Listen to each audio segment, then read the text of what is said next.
It's just the normal noises in here.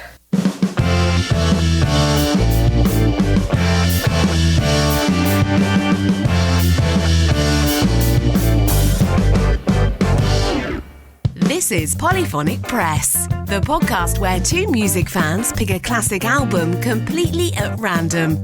Using the patented random album generator, they are given an album to review from a curated list of over 1,000 classic releases, spanning multiple genres. And now onto the show. Here are your hosts, Jeremy Boyd and John Van Dyke.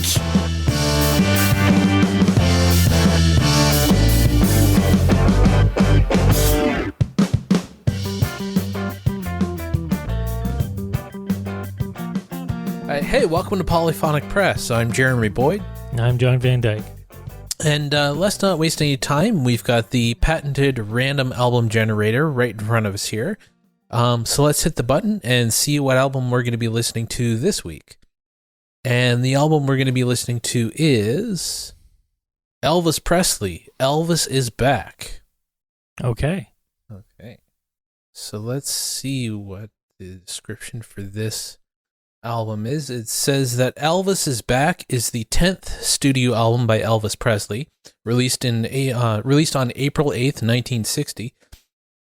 It marked his triumphant return to the recording studio after serving 2 years in the U.S. Army. The album showcased a more mature and versatile Elvis, blending rock and roll, rhythm and blues, pop, and even jazz influence into a polished and sophisticated sound. The album features standout tracks like Fever, where Elvis delivers a sultry, stripped-down performance, and Such a Night, a lively, swaggering tune. His vocal power shines on The Girl of My Best Friend and the soulful Reconsider Baby. The album also embraces a broader stylistic range, with crooner ballads such as Soldier Boy and It Feels So Right, demonstrating his evolving artistry.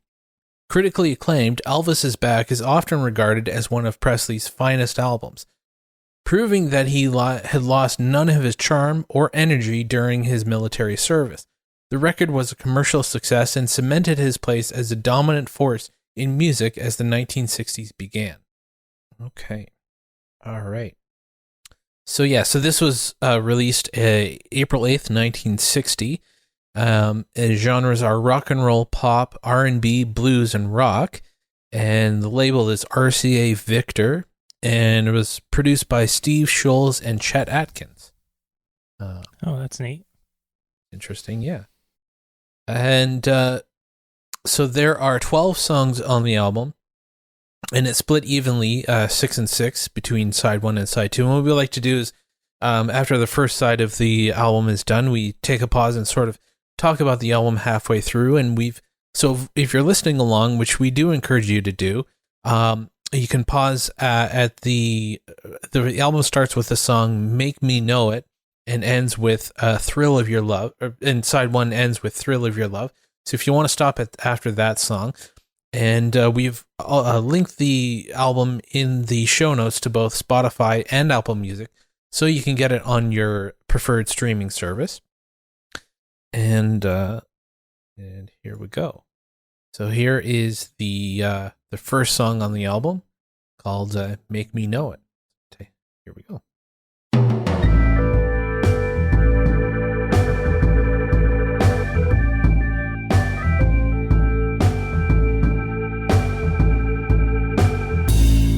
Okay, and ending side 1 with Thrill of Your Love. Yeah, Elvis is a great singer, and these songs are all right, but I'm having a bit of a hard time really connecting with the songs. Well, it was, I found in the early 60s, the rock and roll had sort of lost its edge in a lot of cases. I mean, there were still, good artists putting out stuff that was, and Elvis was putting out, I thought Dirty Dirty Feeling was pretty good. That was a really good song. I did enjoy that one. Yeah. Yeah, that one was I think the highlight of this album, or this side anyway. It's got the that energy that Elvis was known for when he started out in the mid 50s. But yeah, when you listen to a lot of rock and roll from, I don't know, about mid 59 into 60, 61, something like that, it sort of had lost its edge. There's a few things, I guess it wouldn't really take until the Beatles to bring its edge back in a lot of ways. I guess that's right. And it really did sort of happen, like Elvis going into the army in 57, and this is 3 years later, so they had sort of kept his career sort of going by putting out a few compilation albums, but he wasn't recording anything during those 3 years. So this is sort of him dipping his toe back. I mean, 3 years is a long time to be away from doing something like that. Like, if you really think about it, imagine not doing this podcast for 3 years and then trying to get back into it. I think we sort of did that. Yeah, but well, yeah, and so, like, it's sort of like I get that this is sort of his comeback after being in the army and being away for a few years, but I just don't. You're right. The rock and roll of the 50s had lost its edge, and Elvis at this point, he was no longer the biggest thing in the world. And in America, there wasn't a whole lot going on in the early 60s. And you're right, it wasn't really until 64 when the Beatles came over to America and sort of showed the Americans how to do rock and roll again. Yeah, and then there was like that huge, just an absolute enormous deluge of rock and roll and stuff like that. And a lot of it came from, England as well. I mean, the British invasion was really responsible. Not just the Beatles, but the Beatles were, the forefront of that. For sure. Yeah, them and the Stones and the Kinks, and I'm thinking of a few others, but you know what I mean. Yeah. And here, like, the way that Elvis is singing here too, it's sort of like he's not singing with that. I mean, the song doesn't really call for it, but like that sort of that raspiness that he would sing with, like, think of him singing like Hound Dog. He's not really, even on Dirty Dirty Feeling, he could have gone there, but he didn't really. And so it's sort of like, yeah, he's sort of doing the rock and roll thing, but it's not as raw. It's not as rock and roll. It's not as raw as it was. Yeah. No, and partly as he was getting older. I mean, he was maturing, but for, more importantly, his voice was maturing. And so that's, probably a reason why it didn't. And yeah, 2 or 3 years away from, doing that. Yeah, it's that would be enough to sort of, your voice would change in that time. Yeah. Yeah. Especially if you're not using it. And even if you are using it, it is hard to keep singing that way because it does wear on your vocal cords. I actually really enjoyed his version of Fever as well. I thought that was really well done. Very minimal, like no instruments, just a bass and some bongo accents on the bongo drums. Yeah. It was very, very, very minimal. Yeah, I thought it was pretty good. It's not the best version of that song that I've ever heard, but it's a pretty good version. I think Ray Charles still has probably, the monopoly on probably the best version, being probably, I think it's his song. He really did bring, I don't even think he's necessarily the best rock and roll singer, but he was really important in making rock and roll mainstream, you know. And there's always the discussion around Elvis of whether he was appropriating black culture or if he was celebrating black culture, and if he was acting as sort of an ambassador and bringing it to sort of that music to a white audience. That's sort of how I interpret it usually. Yeah. Because I don't think, without Elvis, I don't think people would know who Fats Domino was. Could be. You know. And I think of a whole bunch of other like artists that came, like rock and roll. The sound of rock and roll actually goes back to the late 40s with some of these blues musicians. I mean, they considered it blues, but it was very underground. But some of it, I mean, they even had like guitars with distortion on them and stuff like that. So, and it's mostly just because they're using cheap amps or broken amps or whatever. And you know, guitars that are, you know, Sears specials or whatever. They're harmonies and Ks and other stuff. This is before the Japanese stuff started to come, but yeah, and little amps with like low wattage, so you turn the volume up on your guitar just a little bit, and it it fuzzes out.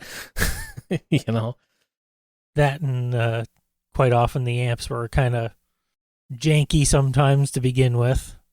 Sometimes they, you know, cut holes in the speaker to get a distorted sound sometimes. And you know, but getting back to this album, I feel like this album is more, it's more like when Elvis was recording with Sun Records, that was more raw and more, it was just him and his band, which was just like three other guys, a bass player, guitar player, and drummer. This is more put together. This is more of a big production. This feels more like a Hollywood production, I get like a film soundtrack or something like that. Yeah, and this is around the point where, you know, a lot of kids were hearing Elvis, and sort of the veil was put in front for a lot, in a lot of senses, where people, you know, there was such a high production. I mean, the high production sounds good, but RCA, at least at this point, was not really. I mean, this is before, like, you know, the punk movement and stuff like that, where people were actively seeking out a raw sound. Sun Records happened to have a raw sound just because they were a tiny little studio, and they were recording, you know, teenagers who came in and with their amps and guitars and drums and stuff like that, and just like, you know, just mic them up, and you get this, you know, raw naivety sound, and you know, it's very primitive, but it's also it's primitive in a sophisticated kind of way. It's not overly thought out, but and this is what the Beatles sort of turned, the veil that I was speaking about, the veil of like the big production and stuff like that. This is around the time Elvis was making all those movies, where he would, you know, sing in a movie and something like that, and the music was pumped in behind him. And for a lot of kids, it made it seem like, you know, being a musician was too magical to really be of something that they could do. Yeah, this sort of vague idea in their head of, so a guy playing a violin or something. That's what a musician is. Yeah. And then when the Beatles hit, it's wrong era, wrong guy. Yeah, it's Ed Sullivan show. Not Dick Clark. Ed Sullivan. Ed Sullivan, yeah. Ed Sullivan, thank you. I did know this. Anyway, yeah, when they hit the Ed Sullivan show, the kids everywhere decided to go, or they watched it, and with awe they went, "Oh, is that all it takes? I can do that. I play guitar. I got other guys that play instruments and stuff like that. We should form a band ourselves and rock out." And then, but everybody and their uncle, or everybody and their nephew, they're mostly pretty young, so decided to do that, and huge explosion of musicians again. Yeah, I honestly believe that's what happened. But yeah, this was around the time where that veil was in place, and it just seemed so detached from reality being something you could do. Yeah. Yeah, it's sort of like, oh, it's nice to listen to, and I'm enjoying the music. Yeah, it's not bad. But and I'm guessing one of the producers is Chet Atkins. Yeah. Does he play on this? No, he doesn't play on this. Okay. But he does. But Scotty Moore does play on this. Who is Elvis's? Like he was in Elvis's original band from the 50s. Well, that's pretty cool that he kept the guitar player anyway. Did any of the other musicians come along with him? Yeah. I don't think so. I think it's just Scotty Moore. Yeah. I wonder if that's also kind of contributes to it. I mean, the guitar playing is great and stuff like that, but sometimes if you don't have that original sort of band atmosphere, it's hard to, get that energy going again. Instead, you're just going into a studio and, putting out, piecing everything together, and that's legit and everything like that. But, it's not live off the floor. It's a very different kind of atmosphere. It gives a completely different energy. Right.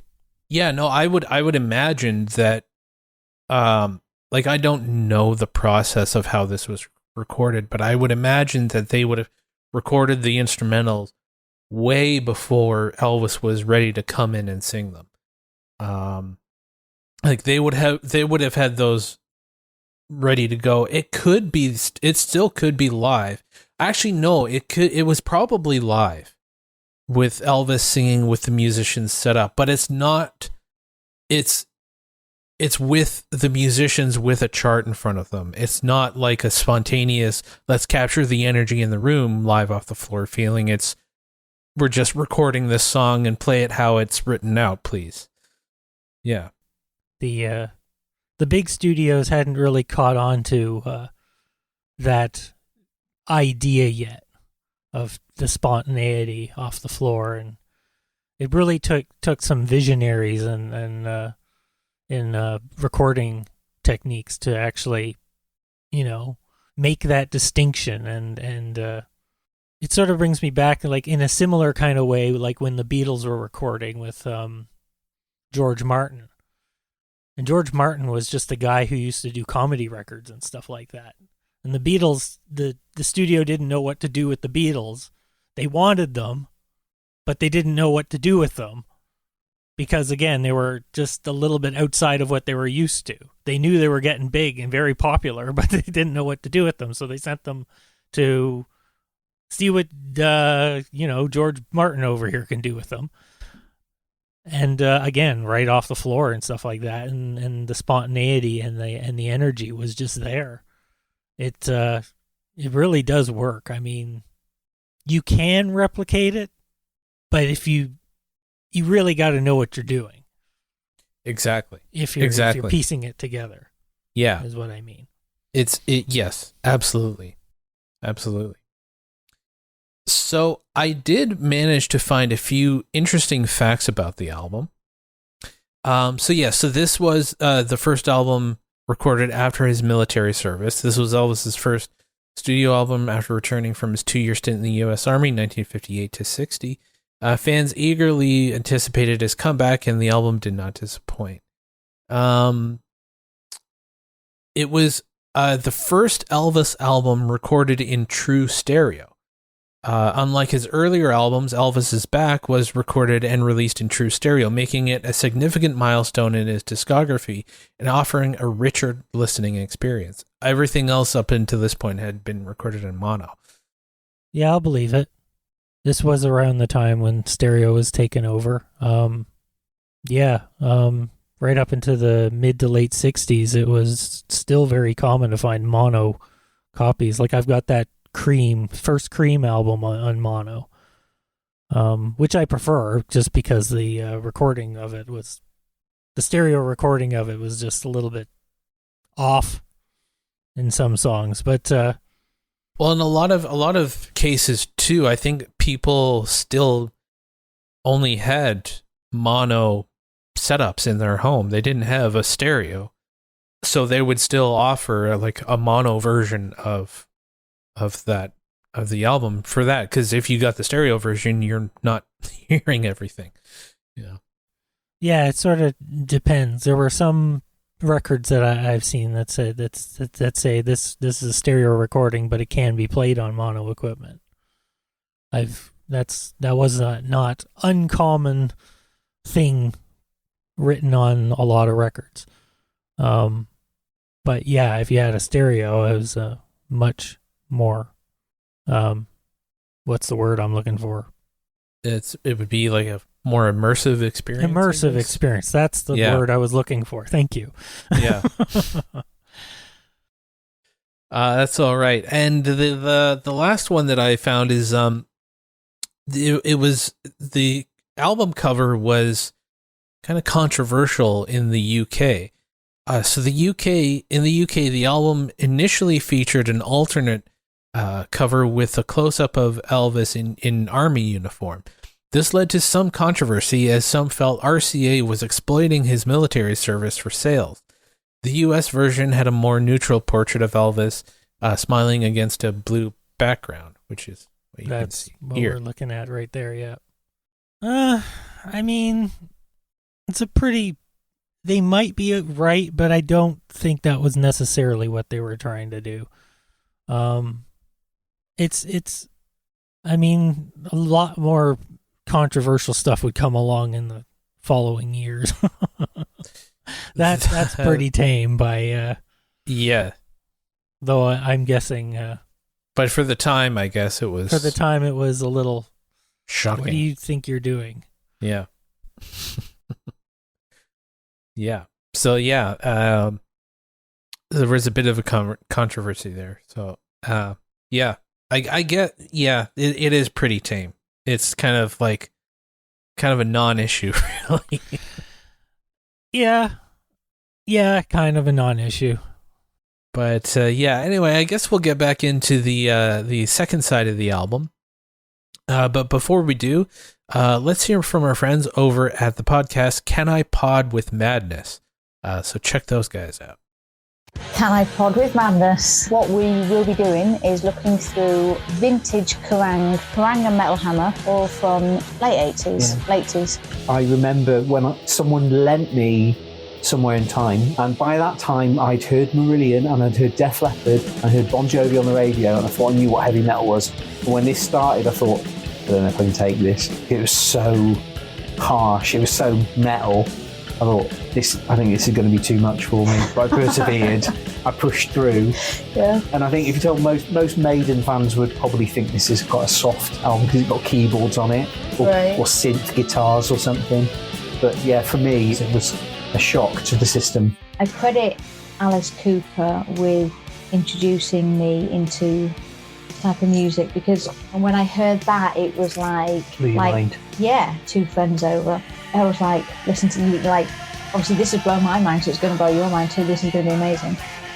Played it to them, and then they went, do you like heavy metal? And I was mortified, and I've never forgotten that, because I should have been like, yes, I fucking like heavy metal, kicked over the tape player and walked out of my own room.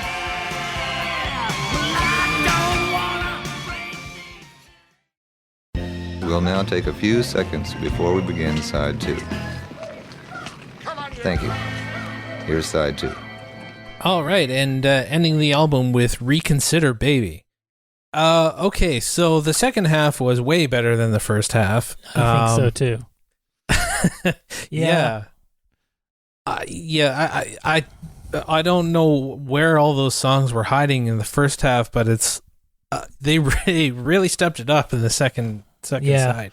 I guess they didn't want it to end on a low note or anything like that, and they certainly didn't. No. Yeah, that might be one of the best songs on the album, actually. That sax solo was amazing. Yeah. I mean, all the sort of more rock and bluesy stuff is definitely on the second side. And now I can see why this is regarded as one of the best albums, because it's like, okay, now I get it. Now I see the whole picture. And I think really what it is it's sort of more like a showcase of what, like showing off Elvis's range as a singer. Like he can, sing in these different styles. Oh, it absolutely covers a lot of bases, this album. For sure. I mean, they don't call him the king of rock and roll for nothing. He wasn't the first. He wasn't even necessarily the best, but he was so important. Absolutely. It's just, the debate on whether or not he was appropriating or anything like that. I mean, that was I don't know of another way that rock and roll would have crossed over to white audiences. Honestly, no. And honestly, he's just playing the music he loves. Well, yeah, I mean, he grew up in rural Mississippi, and in very, like, his family was very poor, and he grew up like surrounded by black people, because that's just who was in those neighborhoods. And so he was exposed to like gospel music at a very early age. So he was just, to him, that was just normal. That's what music sounded like. Right. So, I can see if the argument was, later in life, seeing black artists and saying, okay, I'm going to make that music and intentionally try to sell it to a white audience, then maybe the argument could be made. But just the fact that he's just singing the kind of music that he likes to sing, and it comes naturally to him, I don't think there's an argument there. Yeah. I've always had a little bit of trouble with that one, because who's to say what kind of music someone will fall in love with whatever kind of music that they are going to fall in love with, and they're gonna, if that's the direction that they want to take a career in or something like that, then it's completely unfair to sort of pigeonhole them in something, pigeonhole them into a genre based on something as arbitrary as the color of their skin. Yeah. And, that goes both ways. Absolutely. Yeah, absolutely. And if you were maybe exploiting that music in a way, like I said, to make money, okay, that's pretty shitty, and don't do that. But like, if you're just recording the kind of music that you love and the stuff that excites you, and, you shouldn't have to cut yourself off just because of some arbitrary rule or something like that, No. But anyway, this, I think this, the second half of the album is just, the first half was okay, but it wasn't really gripping me like the second half. And no, same with me. I mean, there was the one song, Dirty Dirty Feeling, that I thought was like, okay, here's a little bit of the old Elvis. But yeah, he was he seemed to be back in full force on the second half of the album. So are we at the point of the thing where we pick our three favorite songs? Yeah, I was just going to ask. Yeah. Okay. I'm going to go with It Feels So Right, Dirty Dirty Feeling, and Reconsider Baby. Okay, interesting. Those are my 3 favorites, I think. All right, mine would be Dirty Dirty Feeling, Such a Night, and Reconsider Baby. Okay. Those would be my... Pretty close. Yeah. Such a Night was pretty good too. But I just love that it started off so interesting, the Feel So Right. It was just like, I don't know. There was just a really interesting rhythm to it. Yeah. Yeah, that's another great song. Reconsider Absolutely. Baby with its acoustic guitar in it and stuff like that almost reminded me of what the Stones were doing on the Sticky Fingers sessions or something like that. Yeah, like Exile bit. on Main Street. Yeah. Maybe. Yeah. Yeah, I agree for sure. And the piano, whoever was playing the piano was doing a fantastic job on that too. So that brings us to the question is, would you listen to this album again? I might. Yeah, especially the second half. Yeah, I'm not a huge fan of the crooner stuff, but again, that was just part of his repertoire at the time, and it was very popular. Exactly. It's not my cup of tea. I can respect it. Mm-hmm. Just like I respect, people like Bing Crosby and Frank Sinatra for the stuff they do. I mean, again, not my cup of tea, but I respect it. Yeah. But yeah, the when he starts to actually get down into the blues and stuff like that, that's absolutely, it's really, really, really good. So yeah, I'm gonna say I could listen to this again. Yeah, I mean I agree. I pretty much feel the same way. I would probably listen to this again too. I can get through the crooner stuff, and it's not bad. I don't hate it, but I'd rather listen to the more bluesy stuff. But I guess we'll end the episode there. Thank you so much for listening if you made it this far. If you enjoyed the show, don't forget to subscribe so you don't miss any future episodes. And we'd love it for you to leave us a rating and a review, as it really helps new listeners find us. And if you want to support the show and get some exclusive content, get these episodes the day before they go live, you can do that by going to our Patreon. Go to patreon.com/polyphonicpress. And you can also check out the website, get all the episodes that we've done so far, and plus different updates and stuff like that. Just go to polyphonicpress.com. And I think that just about does it. I'm Jeremy Boyd. I'm John Van Dyke. Take it easy.